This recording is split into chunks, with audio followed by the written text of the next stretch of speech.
શ્રી સુખદેવજી મહારાજ રાજા પરીક્ષિતને કથા સંભળાવતા કહે છે કે રાજન, જીવાત્માના વિવાહ જો પરમાત્માની સાથે થઈ જાય તો તેનું કલ્યાણ થાય છે.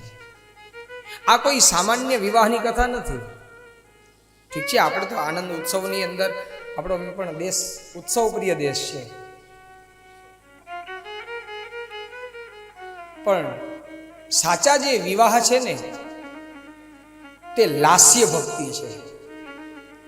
લાસ્યનો અર્થ થાય છે કે ઓતપ્રોત થઈ જવું, એના મય બની જવું, એના જેવું થઈ જવું, એ લાસ્ય ભક્તિ છે. જેમ દૂધની અંદર સાકર ભળી જાય પછી કોણ કાઢી શકે એને? એ પછી નીકળી નથી શકતી, એના મય બની ગઈ. એવી જ રીતે જીવાત્મા પરમાત્મા મય એવી રીતે બની જાય કે તે પોતે સ્વયં નારાયણ બની જાય. આ એના માટેની કથા છે.